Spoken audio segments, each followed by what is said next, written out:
More than 10 years after the occasions of the primary film, the film starts with Jake Tarnish portraying his humble and quiet life as head of the Omaticaya tribe and raising a family with his significant other Neytiri, which incorporates his children Netayam and Lok and his little girl Tuk, his embraced girl Kiri, brought into the world from Elegance Augustine's senseless Navi symbol, and a human kid named Bug, the child of Miles Quaritch, who was brought into the world on Pandora yet couldn't be moved to Earth in cryostasis. While Jake can acknowledge Bug as an embraced child, Neytiri is skeptical of him given his human starting points.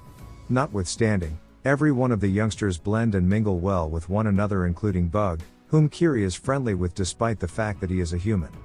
Bug doesn't embrace his human legacy and feels more lean to Navi culture and customs. They carry on with a typical existence until one day they notice a peculiar star in the night sky.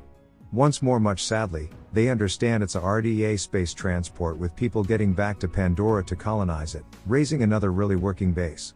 Among the fresh debuts in the boat is Colonel Quaritch, who has been cloned into a Navi body and with his recollections transferred from before his demise. Subsequently, Quaritch can't recall his death because of Jake, however is simply ready to remember the occasions previously and his wrathful mission to take out Jake. To keep the RDA from taking advantage of Pandora once more, Jake drives an essential guerrilla activity against the RDA supply lines, debilitating them. In one of the activities, Lok, who resists Netayam and anxious to show what him can do, attempts to help Jake in fight yet gets injured. Jake safeguards and teaches him to not imperil his own security by being foolish. That evening, while at the same time watching out for his injuries, Neytiri tranquilly reminds Jake to be not excessively severe with Lok, to which Jake communicates his anxiety as a dad for the well-being of his kids. In the meantime, the counter follow-up on the RDA supply lines doesn't agree with Quaritch, who starts a hunt mission to kill Jake.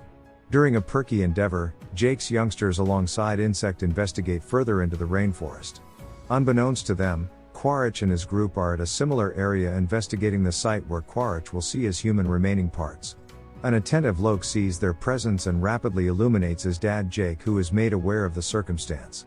Nonetheless, an engagement happens and Quaritch's crew catches Jake's kids. Jake and Neytiri show up in time and free a large portion of them, yet Bug is taken by Quaritch, who remembers him as his child.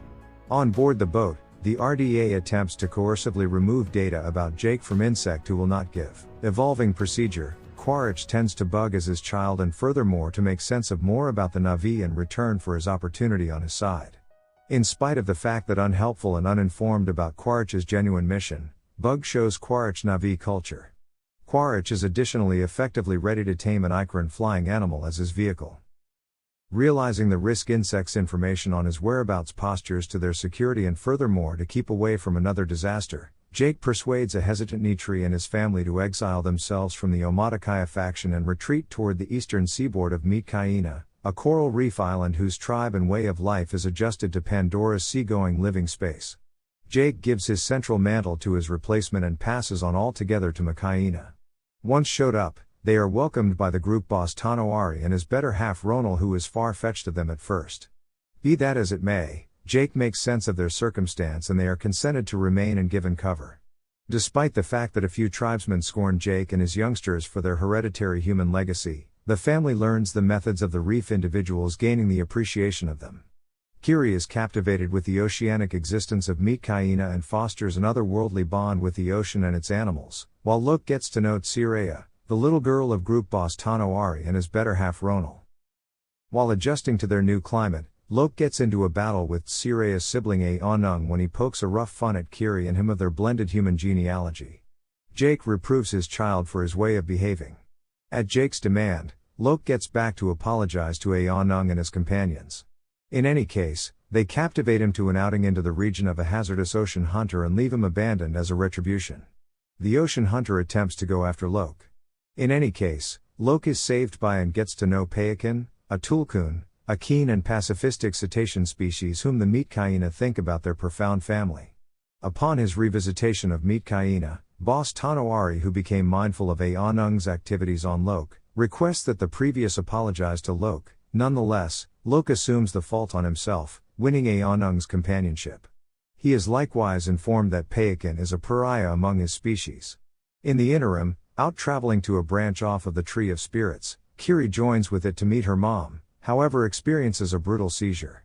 She is mended by Ronal, yet when Jake calls Norm Spellman and Max Patel for help, Quaritch can follow them to the archipelago where the reef individuals reside.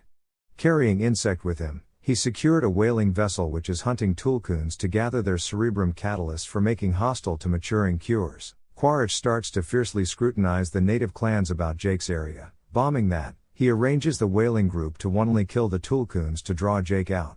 Loke intellectually interfaces with Payakan and discovers that the tulkun was projected out in light of the fact that he conflicted with the methods of his species and went after the whalers who killed his mom. At the point when the Meatkaina learn of the tulkun butchers, Loke takes off to caution Payakan, trailed by his kin, Siraya and Aonung. They find Payakan being pursued by the whalers, and Loke, Kiri and Took are caught by Quaritch. With their youngsters in harm's way, Jake, Neytiri and the Meatkaina set off on a mission to face the people.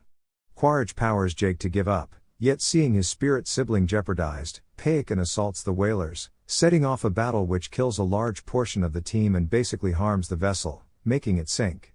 Netayam salvages Loke and Bug, however is lethally shot. Jake faces Quaritch, who involves Kiri as a prisoner. At the point when Neytiri does likewise with Insect, Quaritch at first denies his child, however ceases when Neytiri cuts Bug on the chest. Jake, Quaritch, Neytiri and Took end up caught inside the sinking vessel. Jake chokes Quaritch into obviousness and is safeguarded by Loke and Payakan, and Kiri calls ocean animals to help her save Neytiri and Took. Bug finds and protects Quaritch, yet passes on him because of his mercilessness towards the Na'vi and putting his objective to kill Jake's family over being his dad and turning into a decent man, driving him back to rejoin Jake's loved ones. After Netayam's memorial service, Jake and his family choose to for all time stay with the Meatkaina.